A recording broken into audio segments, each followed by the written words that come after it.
Assalamualaikum warahmatullahi wabarakatuh. Alhamdulillah nahmaduhu wa nasta'inuhu wa nastaghfiruh. Wassalatu wassalamu ala Rasulillah amma ba'd. Para dewan juri yang Allah muliakan, yang sama-sama kita hormati, dan juga sahabat Polri dimanapun Anda berada. Sahabat yang budiman, dimanapun Anda berada yang dimuliakan oleh Allah Subhanahu wa Ta'ala. Setiap manusia Allah ciptakan pada dasarnya telah Allah berikan naluri untuk mencintai tempat di mana ia dilahirkan. Sebagai contoh kecil misalnya, seseorang yang sedang merantau, pada dasarnya dalam nuraninya, dalam hatinya, ia ingin selalu kembali ke tempat tinggalnya. Oleh sebab itu ketika lebaran tiba, kemudian orang berbondong-bondong untuk pulang ke tempat mereka dilahirkan atau kampung halaman. Bahkan Rasulullah Shallallahu Alaihi Wasallam sendiri ketika beliau diusir oleh orang-orang kafir Quraisy di Mekah, beliau sampai menangis karena tak sudi, sedih ketika meninggalkan kota Madinah, kota Mekah maksud saya. Bahkan Rasulullah sampai-sampai bersumpah dengan mengatakan, wallahi wahai Mekah, demi Allah, innaki la khairu ardillah indallah. Engkau wahai Mekah adalah negeri terbaik di sisi Allah.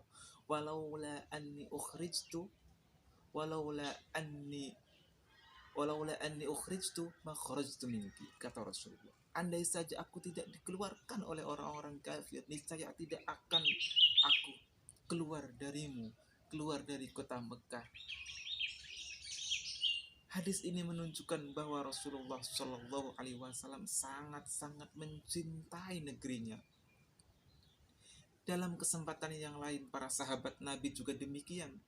Ketika mereka berada di Madinah, mereka selalu berdoa kepada Allah Subhanahu wa Ta'ala dengan berkata dalam doanya, Allahumma ya Allah, Habib ilainal Makkah, Habib ilainal Madinah, berikanlah kecintaan kepada kami terhadap Madinah, kama habbabta ilainal Makkah, sebagaimana kami dulu mencintai negeri Mekah. Ini menunjukkan bahwa Rasulullah, para sahabatnya itu memiliki jiwa mencintai tanah air yang sangat-sangat tinggi. Maka sebab demikian sahabat yang budiman, tidak benar jika dikatakan bahwa cinta tanah air tidak dibenarkan dalam Islam atau tidak ada dalilnya di dalam agama Islam. Allah Subhanahu wa Ta'ala berfirman di dalam salah satu ayat Al-Quran, yaitu surah Al-Baqarah ayat 126. A'udzu billahi minasyaitonir rajim. Bismillahirrahmanirrahim. Wa iz qala Ibrahim rabbij'al hadza baladan amina warzuq ahlahu minas samarat al-ayah. Kata Allah, ingatlah wahai Nabi Muhammad ketika Nabi Ibrahim berdoa kepada Allah, wahai Allah, berikanlah keamanan bagi penduduk Mekah. Jadikanlah Madinah, jadikanlah Mekah sebagai tempat yang aman, dan penduduknya berikanlah mereka kekayaan, kesejahteraan yang melimpah ruah. Ini menunjukkan, kata para ulama tafsir, Nabi Ibrahim memiliki jiwa mencintai tanah air yang sangat tinggi. Beliau menginginkan agar negeri Mekah sebagai tempat ia dilahirkan menjadi negeri yang terbaik. Para penduduknya diberikan kekayaan yang melimpah ruah dan lain sebagainya.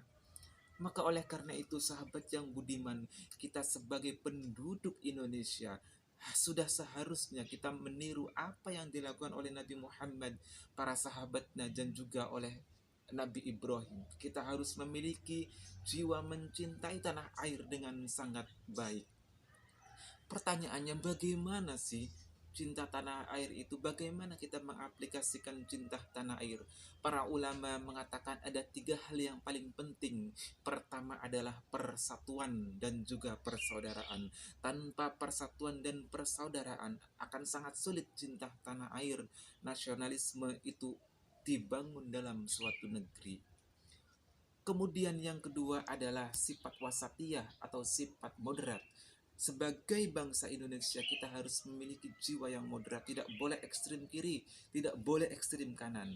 Kita harus memiliki jiwa wasatiyah atau sifat moderat. Dan yang terakhir, kita harus memiliki jiwa untuk selalu berbakti kepada negeri. Apapun profesi kita, sebagai pelajar kita berbakti dengan belajar yang baik. Sebagai petani kita harus menciptakan kesejahteraan ekonomi dan lain sebagainya.